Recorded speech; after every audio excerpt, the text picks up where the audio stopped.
A half-black, half-Puerto Rican hero at the forefront, a gorgeous, splashy-as-heck visual style that's unlike anything the film world, animated or otherwise, has seen before. A script that's both hilarious and heartfelt enough to make viewers cry with laughter and cry with overwhelming emotion. There is so much to love about Sony's Spider-Man Into the Spider-Verse, the animated triumph directed by Bob Persichetti, Peter Ramsey, and Rodney Rothman. You wanted action-packed sequences? Spider-Verse offered them in droves, sending Miles Morales and Peter Parker swinging through New York City and pastel forests and scaling secret laboratories and the sides of apartment buildings. You wanted funny, quirky side characters that didn't feel like filler? Spider-Verse let you try Spider-Ham, Spider-Gwen, Spider-Man Noir, and Penny Parker on for size to see which one you liked best, all while giving each one of them their moment in the spotlight.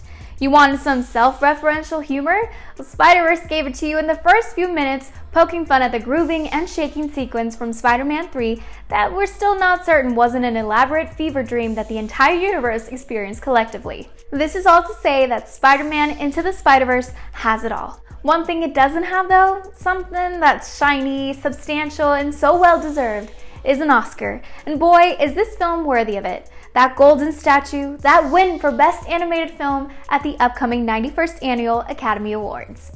Esteemed members of the Academy and Spider-Man fans at home, here's our case for why Spider-Man Into the Spider-Verse should win an Oscar. Let's start at the top, with Miles Morales, arguably the coolest dude to lead a Spider-Man movie since, well, ever.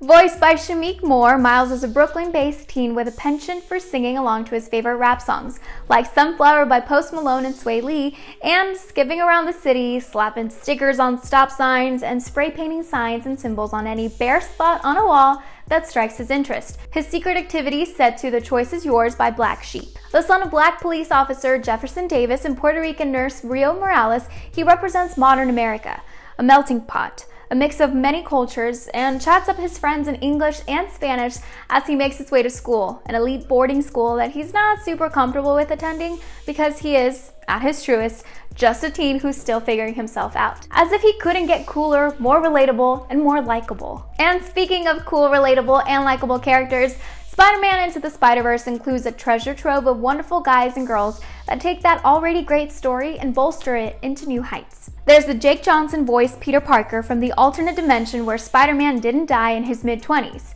Best known as the silly, slightly sloppy Nick Miller from the sitcom New Girl, Johnson brings his signature humor to the voice role, making it impossible not to fall in love with the beer-bellied brunette Peter who just wants to eat french fries and win his ex-wife Mary Jane back. Dad bod Peter Parker is reason enough for Spider-Verse to scoop up an Oscar.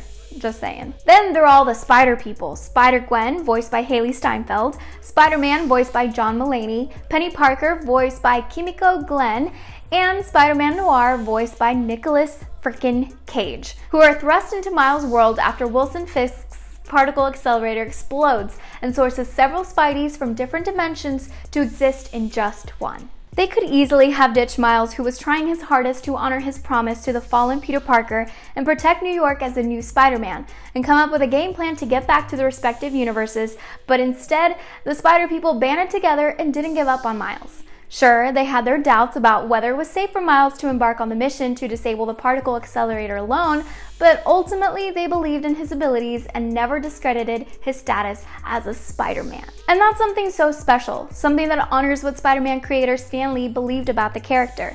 According to Marvel Comics writer Dan Slott, Stan always said that one of the things that was so alluring about Spider-Man for readers was the mask. Anyone could have gotten bitten by the spider. Anyone could be under the mask. When you see that character running around, you can associate with it, no matter who you are, race, color, creed, gender. It isn't just the good guys who are mesmerizing. The baddies are badass too. Liev Schreiber as Kingpin, aka Wilson Fisk, is incredible. So too is Kathryn Hahn as Olivia Liv Octavius, better known as Dr. Octopus, who stole many scenes in the movie. Perhaps the best villain though in Spider-Verse was the one that took many by surprise.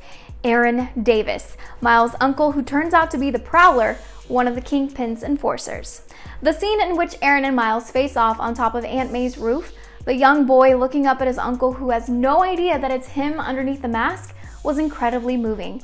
Made it even more heartbreaking when Kingpin fires his gun at Aaron and kills him, the man who was once Miles' personal hero.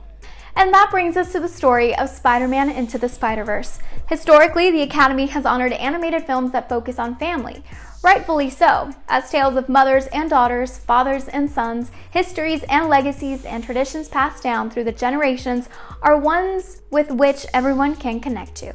In the past, movies like Finding Nemo, Brave, Frozen, and Coco have earned the Best Animated Film accolade, likely because of how resonant their themes of family are. Spider-Verse carries a powerful narrative centered on family and identity, one that is just as rousing as the ones featured in past Oscar winners. Miles not only learns lessons about his real family, like to love and cherish them while they're still around, and understand that everyone has flaws and makes mistakes, but he also discovers the meaning of a man-made family. He forms this with his fellow Spider people as they all come together to deactivate the particle accelerator, a final act of heroism that sees Peter nearly sacrifice himself to save Miles from death. The importance of loving your family, your blood family, and the one comprised of people who celebrate and protect you is a message that rings true to everyone, and the beauty of loving yourself is one that more people need to hear. Through getting bitten by a radioactive spider, obtaining his superhuman powers, stumbling and falling while he attempts to take Peter A. Parker's place as the friendly neighborhood Spider-Man, and ultimately proving himself as his own brand of hero, Miles discovers that faith in yourself is just as crucial as faith in others. Outside of its emotionally impactful story is the beauty of Spider-Verse on a visual level. Seriously, have you ever seen such a sparkling, brightly colored, pop-off-the-screen gorgeous movie? The comic-influenced animation isn't just a treat for the eyes. It's also magnetic, drawing the viewer in for an immersive movie-watching experience. Honestly, it speaks for itself. All these elements, the characters, the weight of Spider-Verse's narrative, the dazzling voice cast, the stunning animation, make it the clear choice to earn the Oscar at the 2019 ceremony. It was Peter's late Uncle Ben who professed that with great power comes great responsibility. Let's make it our responsibility to rally behind Spider-Man Into the Spider-Verse in hopes of seeing the film, one that was 4 years in the making, earn an Academy Award this February. Join the hashtag Give Spider-Verse an Oscar movement by following us on Twitter and Instagram, liking our Facebook page, and subscribing to us on YouTube. If you like this video, give it a thumbs up and share it with your friends, and consider supporting us on Patreon. Now we're off to save New York again. I'm Amy, and I'll see you guys later.